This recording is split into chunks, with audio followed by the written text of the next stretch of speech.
Okay, hello everyone. So this is going to be a super quick tutorial about certain troubleshooting elements of seeing the laser. It's going to be very low production, but it's going to deliver the point.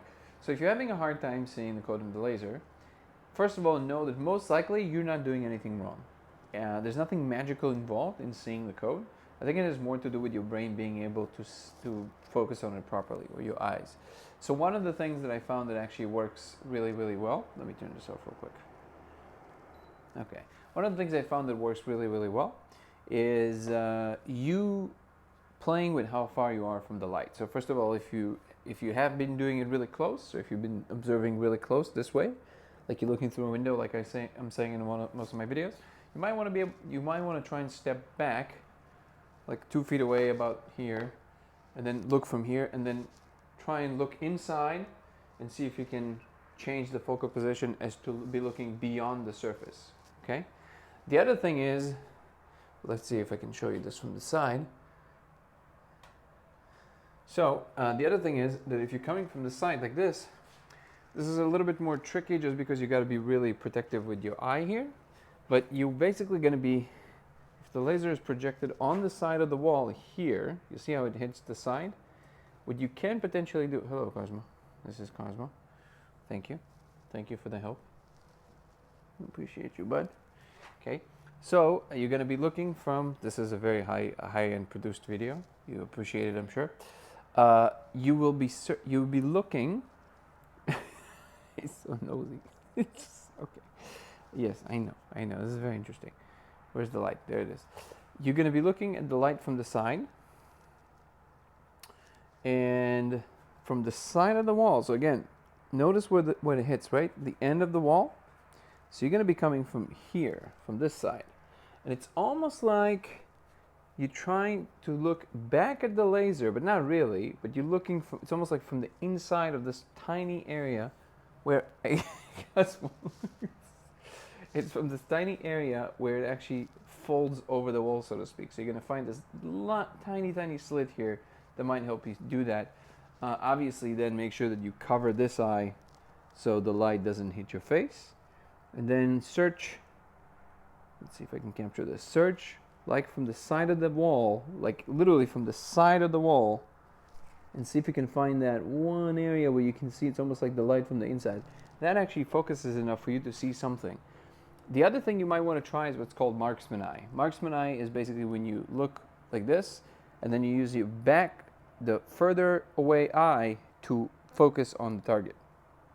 And try both eyes, because for different people it's different eyes. But you basically put all your focus on the back eye. You almost want to see the contour of your nose. In my case, I can see the contour of my nose quite well. But even if your nose is pretty flat, you should still be able to see some portion of your nose. Then you know you're doing it correctly, because you're putting the focus on the back eye. And by looking inside up close with your Marksman eye, try both eyes, this might actually also play the trick. Other than that, don't strain it. Don't make it into like oh, I gotta see it, or oh, I can't see it, or I'm doing something wrong, or I set it up wrong. The glass of water, the magic eye, all of these things that can be helpful, but they're not necessary. They're just little tricks to play with how far you're casting your attention. The main thing to play with is actually relaxing your gaze. Just relax your gaze, and then, where am I looking? This is the camera. So just relax your gaze, and the magic eye part helps because it's the same gesture where you just kind of relax, and then you're bringing 2 points close together. You just allow them to do that. And that's essentially the same gesture you do when you cast your attention in a different, to a different place in the z-axis, like further or closer. So just stay with it. It's just a matter of time. You should start seeing something. And again, remember, this is a big thing to emphasize. In the beginning, the actual code, not the structures, not the geometric patterns, those are different. The code makes those. So look smaller, looks for something very small. It's almost microscopic. It's tiny in the beginning, tiny, way smaller than you think it would be.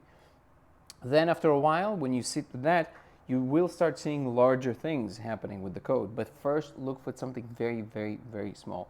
Most of the time, it's not your fault. You didn't do anything wrong. Just stay with it. And this is why trying for 5 minutes usually not going to work for the people who are having a hard time. Some people just see it right away.